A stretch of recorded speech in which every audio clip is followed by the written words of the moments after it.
All right, then.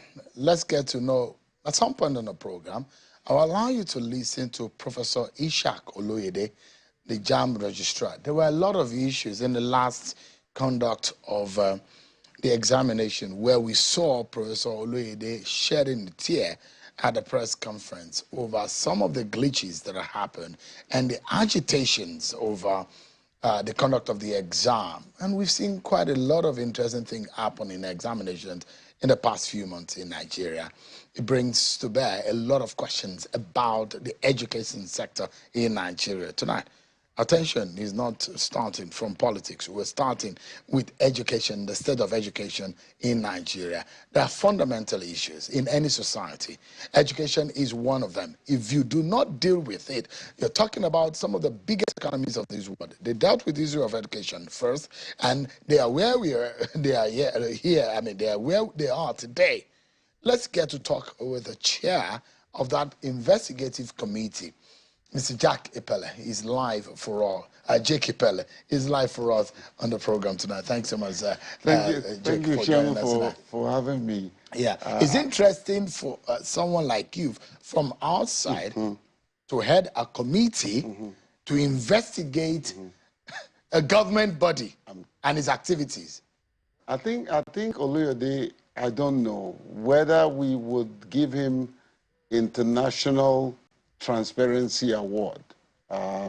When he called me that this is the assignment he wanted me to undertake, I asked him second time, are you sure this is what you want to do? He said, yes, I need somebody like you to go into it and make sure you get the facts and figure and get to the root of this.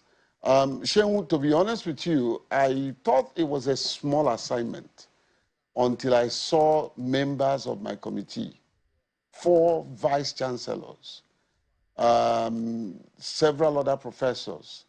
NSA was represented, DSS was represented, the Nigerian police, former police commissioners. I mean, the highly blessed individuals that I felt, to be honest with you, intimidated to lead. But I felt also that it was a divine call. And we went into it. And what we uncovered, Shemu, throughout the 3 weeks of this exercise, you notice I stay away from the media. And there is other things that I can't even disclose here. But it's alarming. The education sector is in trouble. Thank God for the current Minister of Education. I believe that, I've never met him, but I believe that Mr. Alausa is doing a fantastic job. But I want to also give glory to God for the likes of Oloyede. That's one Nigerian that I would love my heart for any day, anytime. It was absolutely transparent throughout the period. He didn't even take my call. And he was deliberate because he didn't want to interfere. There was no interference whatsoever.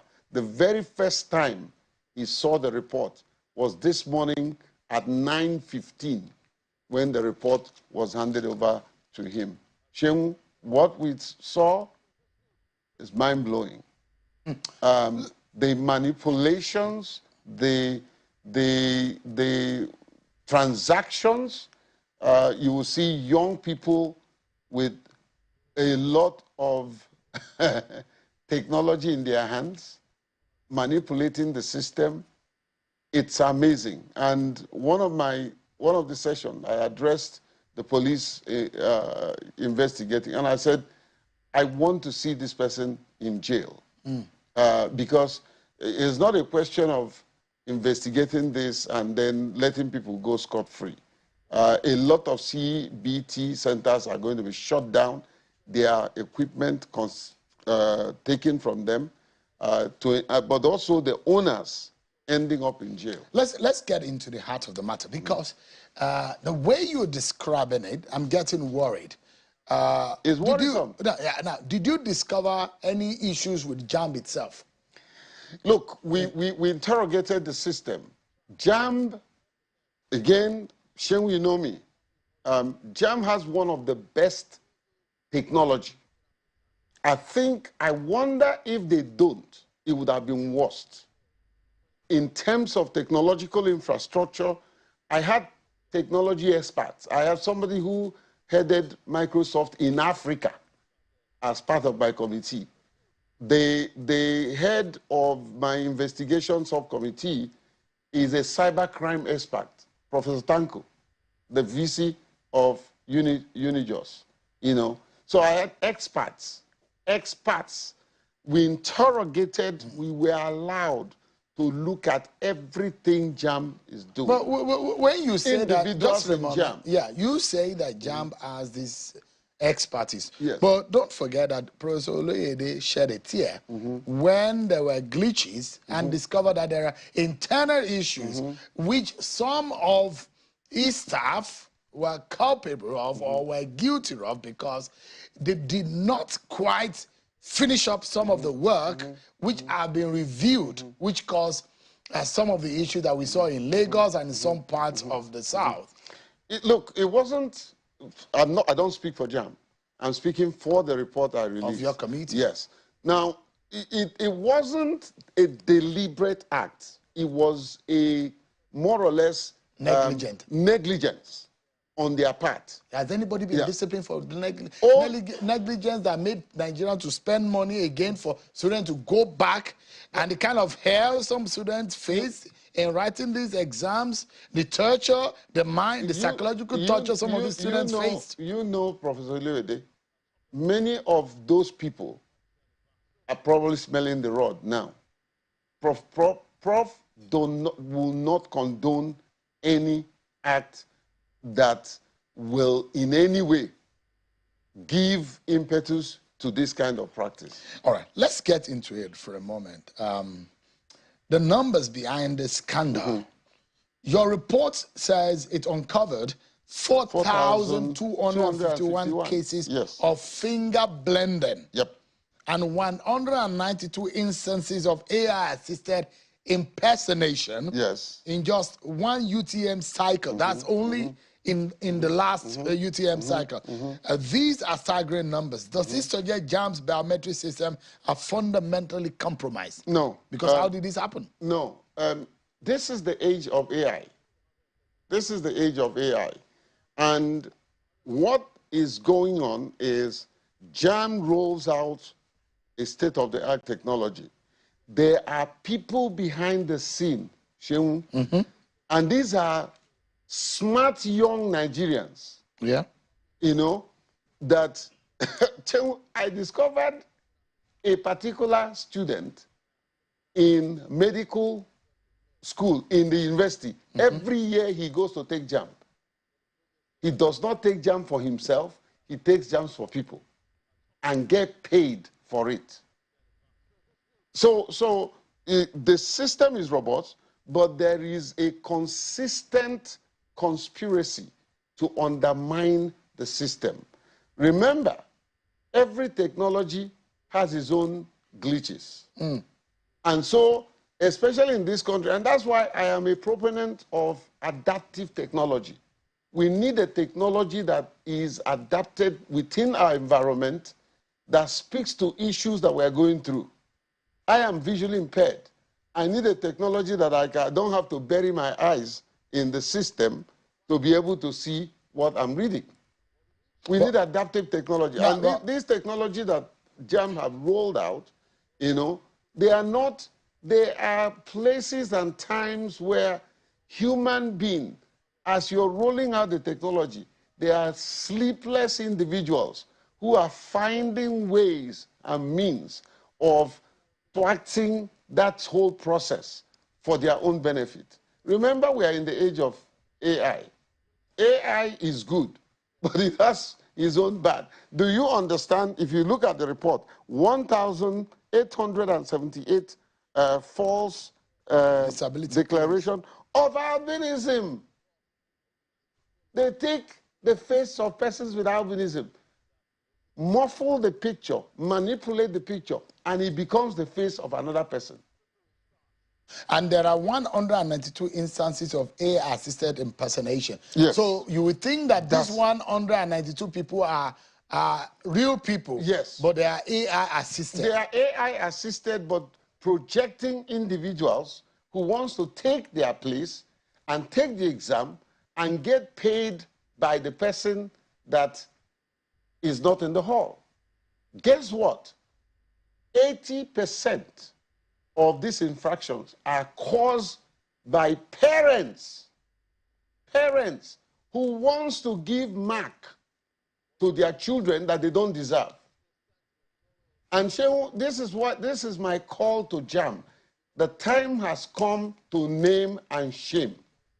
Because these same parents go on air and say all kinds of evil against JAMB, disgrace the system, threaten to sue.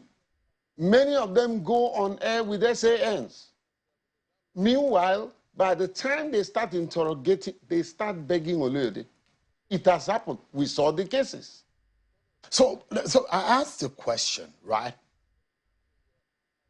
If the system does not allow you to enter the door, you might not have access to the safe. Now, we are talking about people having access to the door and accessing the safe. Now, protecting the safe is important, but access to the door is equally important. Why is the JAMB system not keeping people outside of the door? You get what I mean? Yeah. So, I mean, why hasn't the JAMB system, the fingerprint system, the biometric system, why has it not locked people out? I mean, I've seen people write, I've written virtual exams. I've seen people write exams. I mean, it's so sensitive that if you shift your face, if you turn in a certain way, it will lock you out. Exactly. So the system, what these guys have mastered is to manipulate that system and have access that makes it look like it's the registrant. But it's not the registrant. They manipulated. Take, for instance, Shehu, I'm here. They can take my face and muffle the face to look like your own face. Okay? But you're bearing my name. So you use your face to enter the examination hall and write on my behalf. Meanwhile, I'm probably sitting under the tree, or maybe at home, or maybe in my parents' car. So it's a whole chain, value chain of criminality. You directly accuse parents. No, parents are not the only one. I said about 80%. Tutorial centers, 80%. schools yes. being complicit. Yes. A lot of issues were thrown up.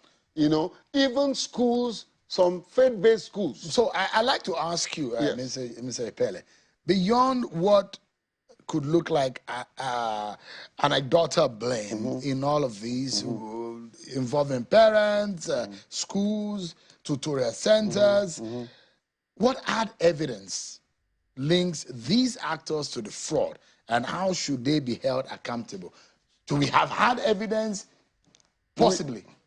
We did a thorough, because we had all the expertise. We had DSS, and these are people who have been investigating this. They have records, tons and tons of records. You know, Shehu, we released just the subcommittee meetings was over 500 pages. And then the report, because we wanted the report to be, there's fluidity of reading, is just about less than 100 pages. But there's a whole lot, you know. So the process, the methodology was to look at issues at hand, no sentiments. Even if JAMB people are suspect, we interrogated it. We went through all of the systems. We brought the experts. People spent sleepless nights looking at records, looking at back-end reports from the system, you know, looking at timing that individuals gain access to the system, looking at how people sign out, when they signed. It was very detailed oriented. detail-oriented. So in terms of methodology, we had an excellent, you can never have an absolute, yeah. but we had an excellent process that I can stake my name on it, and I'm proud, and I'm very, very happy that for the first time, maybe it's the first time, that a civil society person is leading this group of academia, security experts, other civil society, none, everybody were there. Proprietors Association had their representative, and we went through this process. Yeah, give me a moment. Let me allow you to listen, everyone, to Professor Ishak Oloyede, who is the registrar of JAMB. It has said that the fact that you are under 16, appropriate penalties have been included in the Examination Malpractice Act. It is not just about cancelling, it is about sanctioning. So let nobody be under any illusion that somebody can hide under being a minor to wreak havoc on the integrity of a nation, because the act has made provision that will make the child suffer within the law, not outside the law. So, and that is why we are saying that when it comes to examination malpractice, let our children know that yes, when you are moving particularly to tertiary education, you are moving to a place where you can lose your innocence and your right, otherwise right, will appear to have been surrendered by your going to tertiary institution before the age of maturity. All right, you heard Professor Ishak Oloyede then, and so one question I'd love to ask: if not for the glitch, this panel of the inquiry will not be set up. But internally, is JAMB able to tell us whether there are corrective measures they've taken on the inside? Has anyone been penalized? What have they discovered? What lessons have been learned from all what has happened? Did we know all of that? Because we're talking about the fraud that was committed on the outside. But the real issue was the glitch that happened. The glitch, like INEC also complained about. It wasn't much of glitch. It was more of manipulation of the I'm process. talking about the original issue. The original issue was the agitation over those exam entrants who were agitating when JAMB eventually now came out and said, look, there were issues. And some of them had to receipt and all of that. And we saw the JAMB registrar come out to say, we apologize. There were issues with us. And I didn't investigate that. The one that I investigated were specific infraction of this 4,125. But did Professor Oloyede tell us at that press conference? Probably we should get an extended soundbite of the explanation, because all of this came out because of the initial issue, which was a problem in JAMB. Have we been able to fix? Because JAMB also has its own problem. Yeah, there was a committee that was set up by Professor Oloyede, and they did an extensive interrogation of the system, and that report has been given to him. He has shared it with the minister, and I think it's a bit public. All right, just a moment. Let me remind the watching public, wherever you may be, this was the incident that led to what Mr. Epelle and his committee researched on. This is the soundbite where Professor Ishak Oloyede was apologizing to the nation. Take a listen to him. Friday and Saturday, I understand that there are three powerful expressions which contain one word, two words, or three. They are please, thank you, and I'm sorry. So I appeal to the candidates and those affected by the error of our system to accept the explanation I've given as the truth on this matter. I apologize and take full responsibility, not just in words.